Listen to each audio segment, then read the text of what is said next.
Okay guys, welcome to another new video. In this video, I'm going to go through the top 5 how to draw manga books. I don't know if they're the top 5, but they're the 5 best ones that I've found lately, so I thought I'd share them with you.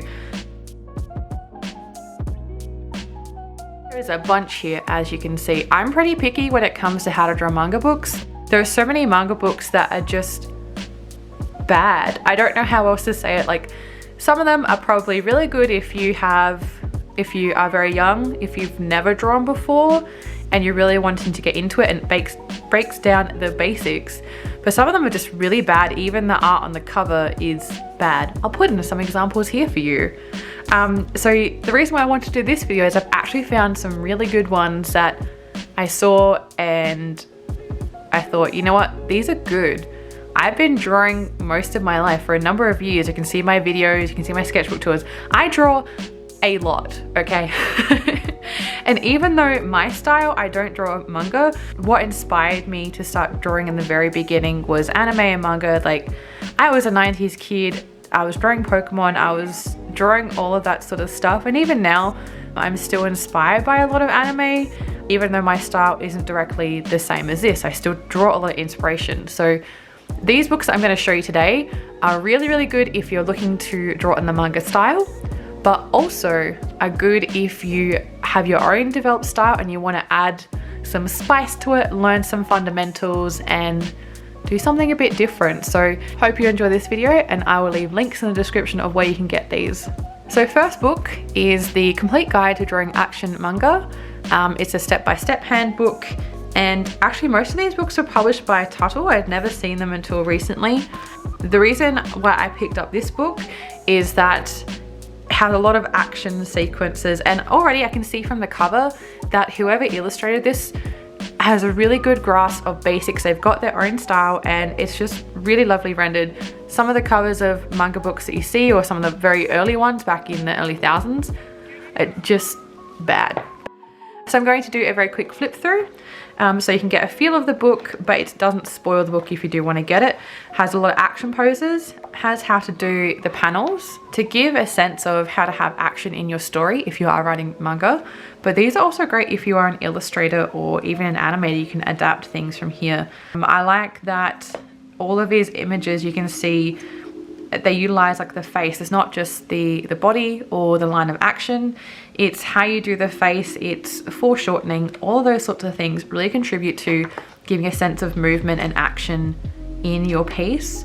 It goes into, you know, fighting stances and things like that, and how to hold a sword. It goes into hair as well, which is a really easy way to show movement. Here we have a section they've named tracing practice. So if you wanted to, it's light enough for you to actually go over and trace, or put some paper on top and use a lighting board and trace over it. I won't be doing that, but I thought this was really, really good because it gives you a couple of poses, and I like that it's got the characters interacting. It's got some stuff around color and shading, and again, some more interaction stuff. And I think it's so good to have poses like this as opposed to just two characters kind of standing next to each other, and then you rely on the text to tell the viewer what's actually happening. Really nice and dynamic, and you can really push it. Like, you can give a lot of character. It gives you examples here, like the tracing sections. They've gone over it and added, you know, different character expressions. Yeah, so I thought this was so good, and what I love about this is like every page is a winner.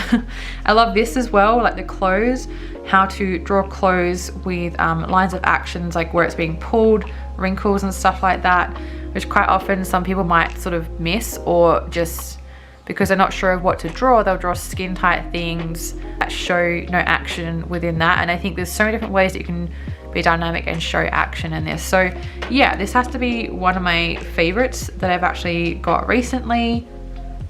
So yeah, I highly recommend checking this one out. It is really good if you, again, are already an artist or you do some drawing, you know the fundamentals.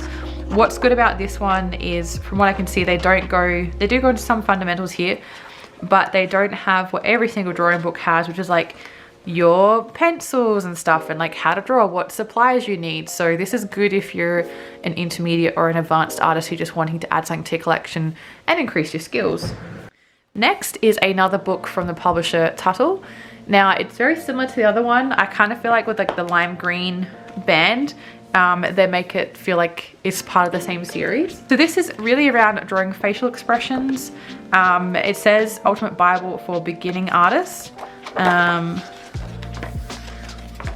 This goes into a lot. So and again, it jumps straight into facial expressions. It doesn't go into how to draw a circle, what utensils you should use. So it's really good. So it gives you the side views as well. It's not just up front, it's the side. It's a bit of everything, and it gives a good range of characters and styles I feel in here. So you've got some chibi type characters here, young, old, male, female, a really good variety. So this is actually really good as a more, I guess, as like a reference book rather than just how to draw. It points out, okay, well, if you're trying to draw anger, what are some really simple ways to draw and convey that anger? Which again, a lot of these you might not utilize if you are more of a realistic artist or illustrator, but you can use this as fundamental in that visual communication. You know, what symbols do we need to convey that emotion? So I thought this was really, really good because again, it's going to, if you're already you can get used to this if you're a beginner artist, but if you're already intermediate or an advanced artist, this is just going to add on top of your skill set, which is what I love about these books. Is if you're already into art, if you've already got some art books, probably most of them already have, you know, tools, what you should be using, and like the basics of drawing lines. So if you already have those, you want to add to your collection, this is another really good one. Again, whether you're drawing manga, anime, fan art, your own stuff in a completely different style, I think you can use this to adapt for whatever you're drawing. So that is my second recommendation. I think it's such a great reference book. Moving on to the next one from Tuttle. Again, this is How to Draw Bold Manga Characters. And again, I thought this is really good. I love the picture on the front. It is dynamic. It really pulls you in. It's got the sketch in the background. I know they say never judge a book by the cover, but with a lot of art and drawing books, they are going to want to put on something that is so visually pleasing to really draw you in and make you pick up the book and have a look at it. So if the front of a drawing book is just, you can see it has bad fundamentals, it's very low chance that there's going to be a lot of good stuff in there. So this does go into some perspective, like some poses as well, and also the color theory of it. So like red, it's really bold, there's high contrast here, there's lots of flow, so it draws your eye around the image. Some really good stuff there. So it goes into how to utilize clothes, hair, your poses, everything, as far as using everything at your disposal to make some dynamic poses. It does have the typical how to draw step by step in some aspects of it, which I think is really good if that is how your brain works. And again, some shape language with anatomy and foreshortening. That's definitely something I need to work on. But yeah, so this is a really good book. Very similar to the ones I've just shown you. Another way to add to your collection to build your skills no matter where you're at. Next, we have Manga Art Secrets. I was so drawn in by this cover. I love the characters on the front and the panels that they actually have here. So everything I saw was like, yep, this is some good quality illustration. You know, the illustrator knows the basics and the fundamentals. And yeah, I just was really drawn to it.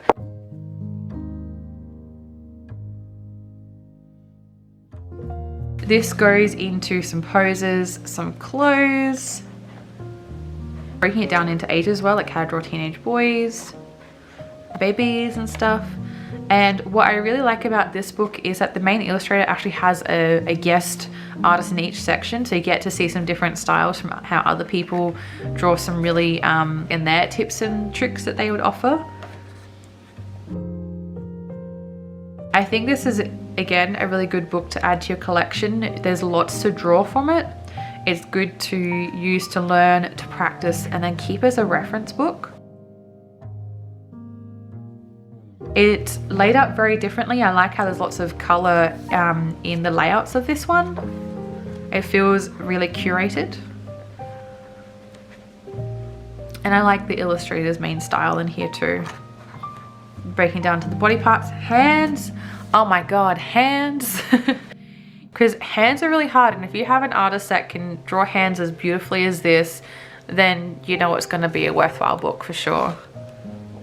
It breaks it down again in a different way, which I think is really good, because there's lots of different ways on how to draw hands and how to break them down, but I feel like this is really simple. So again, there's lots in here, still good for a beginner artist.